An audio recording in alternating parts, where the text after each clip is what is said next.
할렐루야.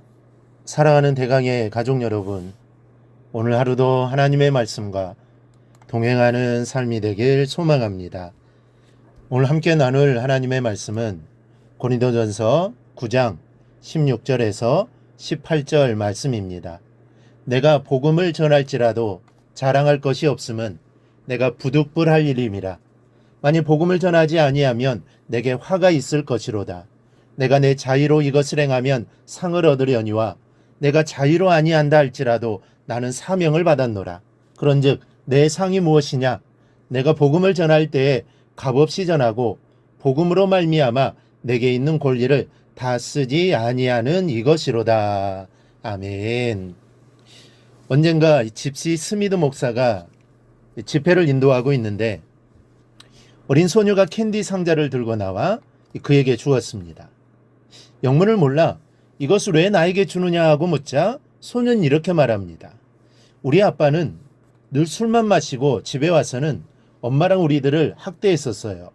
그리고 필요한 것이라곤 한 번도 집에 가져온 적이 없었죠.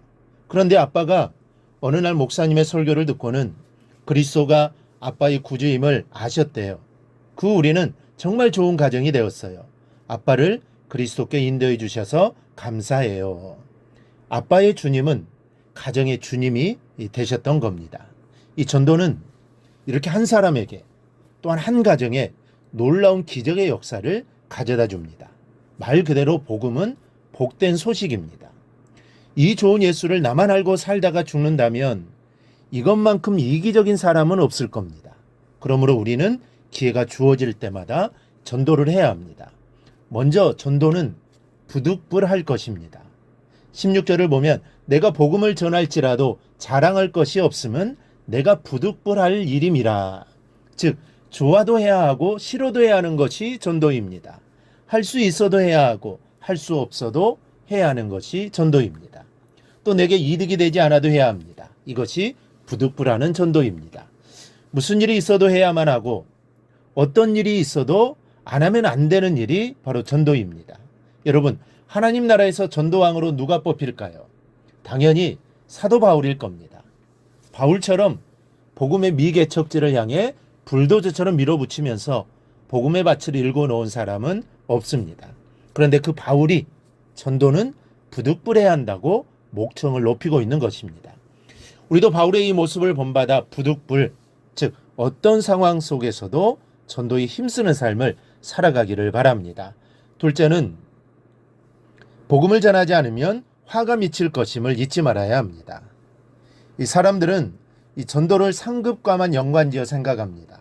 전도하면 상급이 주어지고 전도하지 않으면 그만큼 받을 상급이 없어지는 것 아니냐는 겁니다. 그러나 이것은 아주 위험한 오해입니다.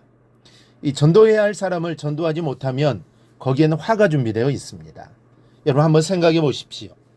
내가 저수지둑을 걸어가는데 사람이 빠져 죽어가고 있습니다. 마침 긴 장대가 있어 충분히 구할 수가 있습니다. 이 장대만 밀어 넣어주면 됩니다. 그런데 그 죽어가는 사람을 그냥 두고 왔다면, 그래서 그 사람이 익사하고 말았다면 나는 어떤 사람입니까? 그런 사람은 천벌을 받을 사람입니다. 충분히 살릴 수도 있었던 사람을 살리지 않았다면 그 사람은 죽어 마땅한 사람이죠. 여러분, 우리 주변에는 하나님께서 구원을 얻도록 예비시켜 놓으신 귀한 영혼들이 수두룩합니다. 그 영혼들이 얼마나 많은지 아십니까? 이런 사람들은 복음의 장대만 밀어 넣어줘도 충분히 구원을 얻을 사람들입니다. 그들을 구원으로 이끌어내야 합니다. 만약 그렇지 하지 못한다면 바로 우리에게 화가 미칠 겁니다. 뉴욕의 소방서장을 지낸 이 보너라는 사람은 이런 말을 했습니다. 자신은 잠을 잘 때 침대 위에 걸린 소방벨을 아무리 작게 해놓아도 그 소리에는 민감하게 잠을 깨지만 밤새도록 우는 아기의 울음소리에는 끄떡없이 잠을 잔다는 겁니다. 그러나 그의 아내는 정반대입니다. 그녀는 큰 소방벨 소리에도 잠을 잘 수 있지만 아기가 바스락 소리만 내도 벌떡 일어난다는 것입니다. 소리에 민감한 것이 아니라 사명에 민감한 사람들의 모습입니다. 사명은 삶의 유일한 조건입니다. 사명 때문에 사람은 살아갈 이유가 있는 것입니다.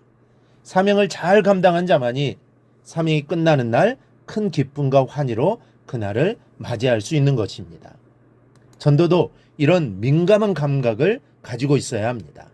소방대원이 비상벨에 민감하게 잠을 깨고 엄마가 아기의 숨소리에도 민감한 반응을 보이는 것처럼 우리는 민감한 전도의 감각을 가지고 있어야 합니다. 여러분, 우리 주변에는 건드리기만 해도 뚝 떨어질 영혼들이 많이 있습니다. 복음이 필요해 예수라는 말만 들어도 믿게 될 영혼들이 많이 있습니다. 우리는 그런 영혼이 분명히 있음을 민감한 전도의 감각으로 감지하고 영혼 살리기에 주력해야 합니다. 오순절날 3,000명이 예수를 믿었는데 베드로가 그들에게 복음을 전했습니다. 구스네시에게는 빌립 집사가, 사도 바울에게는 아나니아가 복음을 전했고 고넬료와 그 가족에게는 베드로가 복음을 전해 주었습니다. 빌립보 감옥의 간수에게는 바울과 실라가 빌레몬의 종 오네시모에게는 바울이 옥중에서 전해 주었습니다. 그뿐이 아닙니다. 무디에게도 스펄전에게도 빌리그레암에게도 손양원 목사님에게도 누군가가 복음을 전했기에 주님의 품으로 돌아와 큰 일을 하는 분들이 되었습니다. 전도가 이렇게 귀한 일입니다. 오늘 하루 우리가 전도에 민감한 은총을 주시기를 기도하시기를 바랍니다. 이 오늘 하루에 복음이 필요한 사람을 알 수 있는 은혜를 달라고 기도하시기 바랍니다.